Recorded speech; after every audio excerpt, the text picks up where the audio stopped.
కళామ తల్లి మణిహారం తమిళ దేశం. సాగర సంగమాలకే కాక అపార స్వరనిధులకు కళా కోవిదులకు నిలయం. సువిశాల వ్యవసాయ క్షేత్రాలు, భూదేవికి సిగపువ్వులా సొగసులద్దుతోన్న ప్రకృతి అందాలు, నిశ్శబ్దాన్ని చీల్చే పైరగాలులు, చిరుగాలుల గమకాలకే తలలూపే వరిచేలు సస్యగీతాలకు నేపథ్యాన్నందిస్తున్నాయి.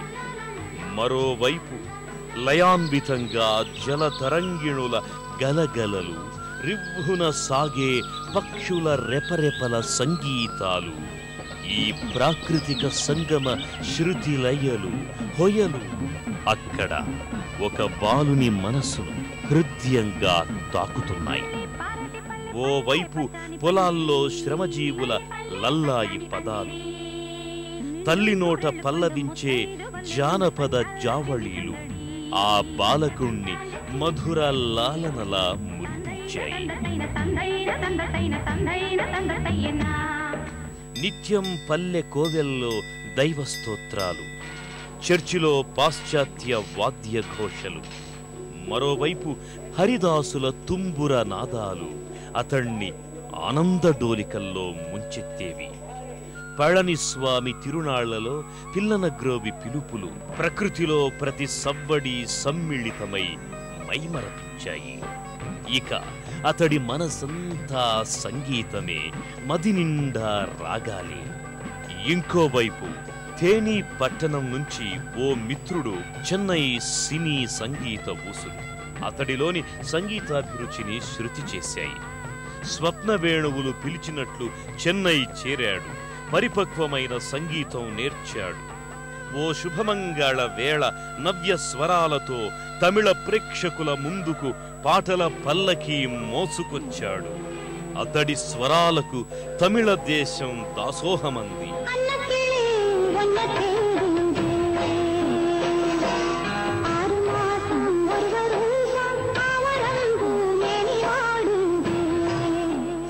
ఆ పాటల పంచామృతానికి తెలుగు నేల దోసిలి పట్టింది. లాలిపాటల మనసు మీటిన సుమధుర స్వరాలకు ప్రేక్షకులు పరవశించారు. అతడి పాశ్చాత్య జంత్ర గాత్రాలకు శ్రోతలు మంత్రముగ్ధులయ్యారు.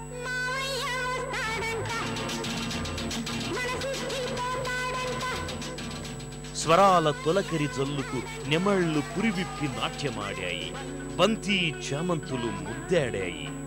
మధుర తుషారానికి పులకించి కిన్నెరసాని వన్నెలొలికింది. వయ్యారి గోదావరి మదిలో కలవరమయ్యింది. చైత్రంలో చినుకులా పలకరించి రసధారగా కురిసింది. ఆ ప్రవాహం ఉరికిన వాగల్లే పొంగింది. యువత జల్లంత తుళ్ళింతకు గురయ్యింది. అతడి విలక్షణ బాణీలను ప్రేక్షకలోకం కొత్త కొత్తగా ఉన్నదంటూ చెవులు రిక్కించి విన్నది. ఆంధ్రదేశం మెచ్చుకుంది. కలయో నిజమో అని విభ్రాంతి చెందింది. అతని పాటల పన్నీటి జల్లుకు చిలకమ్మే పులకరించింది. నవరాగాలతో అణువణువు మాధుర్యం నింపిన ఆ స్వర మాంత్రికుడు మరెవ్వరో కాదు. అతడు దరికి రాలేని జనుల కోసం తరలివచ్చిన నవ్యగీతాల వైతాళికుడు. సింఫనీలతో సంగీత సునామీలు సృష్టించిన తొలి ఆసియా వాసి. సినీ సంగీత స్వరజ్ఞాని, ప్రియ రాగాల ఖని, మ్యూజిక్ మాస్ట్రో ఇళయరాజా.